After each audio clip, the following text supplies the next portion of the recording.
Yan po mga kabayan, ito po yung United Candelaria Doctors sa portion na ito. Ayan. So, narito na rin po mga kabayan yung, ayan yung pula na yan. So, dyan mga kabayan, sa tapat niyan, sa taas banda, ayan, mga ilagsor, ayan po yung, dito sa portion, ayan po, Mangilag Norte. Ayan.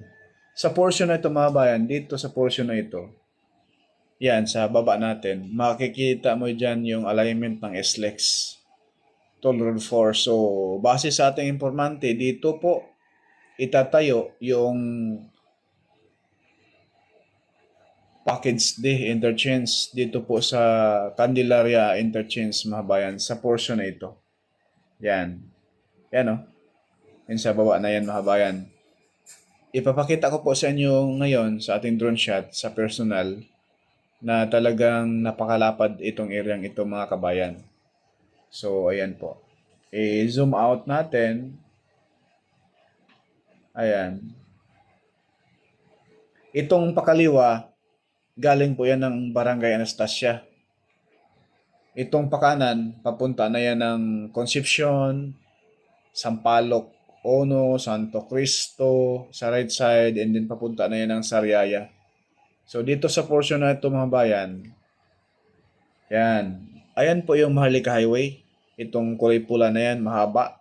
Yung pakaliwa pa Tiaong, pa Maynila. Yung pakanan, papuntang Sariaya, papuntang Tayabas, Lucena, then Bicol. So, itong portion na ito mga bayan. Mula rito, sa Barangay Hall ng Mangilagsor, dito sa mismong Candelaria Doctors Hospital, mga 1.5 kilometro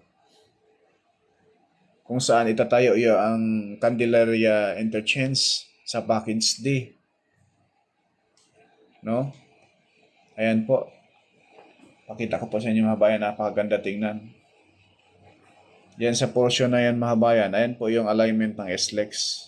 Napakalapit lang. Dito sa tapat ng pula na yan, yung sa bandang taas dyan po, ito tayo. Ipakita ko po sa inyo ngayon yung mismong drone shot natin para makita niyo mga bayan. So, ito, ang layo dyan mga bayan. Ayan po, yung mismong sa right side. Ayan yung sa kaliwa natin, yan na po yung kulay pula, Candelaria Doctors Hospital. Yan na po yung Maharlika Highway. So, dito sa area na to, ito, dito na tayo mga bayan sa portion na ito. Yan, dito. Napakalapad po yan dyan mga bayan. So, ngayon, Good may morning drone po shot mga tayo bayan. dyan. Welcome po sa ating panibagong update ngayon. Dito po sa Sambusan Expressway, Toll Road 4, sa portion ng Candelaria, Sariaya, Tayabas mga bayan, sa Package D at A mga bayan. No? Ayan po sa ating likuran, ayan na po yung arko ng Candelaria Bypass Road at Candelaria Doctors. Dito sa likuran lang natin mga bayan. So dito sa area ngayon, mag-update tayo na may samahan niyo po si Poca Studio sa ating panibagong update rito po sa SLEX Toll Road 4, Package D at Package A. I-start dito sa may Candelaria mga bayan, Sariaya at Tayabas. Let's go! Ayan po mga bayan yung mismong Candelaria Bypass Road. Diyan na lang sa unahan. Ayan o. Yan po yung Candelaria Bypass Road sa unahan mga bayan. Ayan. So ngayon, dahil dyan sa unahan mga kabayan, dyan po yung sa kalagitnaan ng Candelaria Bypass Road at Candelaria Doctors. Dito po malapit mga bayan, itatayo yung interchange ng Package D. Mula doon sa Tiaong papunta rito sa Candelaria mga kabayan, may habang 15 kilometers po yan. So, ang interchange sa Package D dito po sa Candelaria, malapit lang po sa mismong bypass road, no? napaaga yung dating natin rito mga bayan, madilim-dilim pa. Umalis tayo doon sa Laguna alas 3 ng madaling araw. Ngayon, ayan po, madilim pa. Kaya hindi pa tayo pwede pupunta doon sa area kung saan dito tayo mag-start mag-vlog, no? Papunta roon sa Sariaya at Tayabas. So ngayon mga kabayan, narito na po tayo sa mismong pagtatayuan nitong package D. Tiaong Candelaria Interchange mga kabayan na may habang 15 kilometers. So ito po yung area mga kabayan na pinapakita natin sa mismong mapa, no? Ayan po, napakalapad at yung mismong pabrika dyan dati ay tinanggal na. So ito na po yung area mga bayan, sobrang lapad na po ito. Pero itong area na to mga bayan, tatambakan pa po ito. At ngayon ay medyo madilim yung kuha natin dahil against the light po tayo. At hindi pa sumikat din po yung araw, no? Sobrang aga natin, mag alas 6 pa ng umaga ngayon mga bayan. Dito po sa Candelaria Interchange, Future Candelaria Interchange mga bayan. So masisilayan natin rito yung Mount Banahaw na talagang makakapigil hininga na napakaganda ng tanawin mga kabayan. Masisilayan po ninyo ito once na ito'y matapos na. Itong SLEX Toll Road 4, abutin pa yata ito mga bayan ng 2028, no? Ayan po yung Mount Banahaw mga bayan.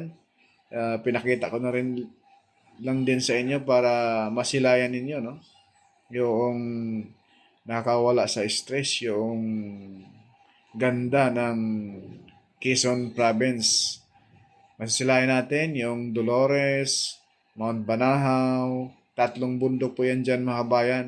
Yung Mount Banahaw daw mga kabayan ay isang bulkan daw yan dati, no? Pero hindi na siya active kagaya sa Mount Makiling. So itong kaharap sa ating kamera ngayon, ito po yung portion ng papuntang Barangay Anastasia, Tutyaong, ayan po dyan sa area na yan sa baba natin. Masisilayan po natin dyan mga bayan. Dahil doon sa bandang Anastasia at mismong Tiaong mga bayan, kagaya rin po dito, no? Tinatambakan po ng lupa, no? Ayan po yung portion na yan. Kaya na po yun mga bayan. May mga update rin po tayo doon sa portion na yun mga kabayan. Sa may barangay Bulacain. May mga update na rin po tayo doon mga bayan. No? Yan. Yung ating drone shot sa ngayon medyo madilim. Dahil sa napaaga po tayo pagdating rito.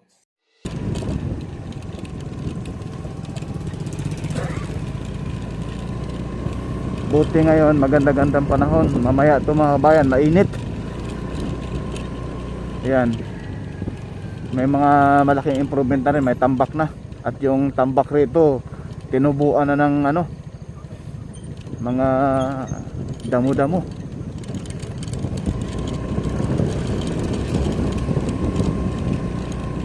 Ayan po mga kabayan, oh. Kita nyo naman mga kabayan, oh. Grabe yung patag rito.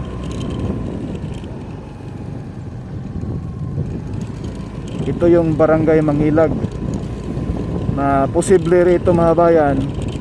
Dito itatayo yung mismong interchange ng package D sa portion na ito. So yun lang po muna mga bayan yung ating latest update dito po sa Future Candelaria Interchange package D, may habang 15 kilometers. Abangan pa ninyo mga bayan yung ating update sa package A papuntang Sariaya to Barangay Kalumpang, Tayabas. Thank you.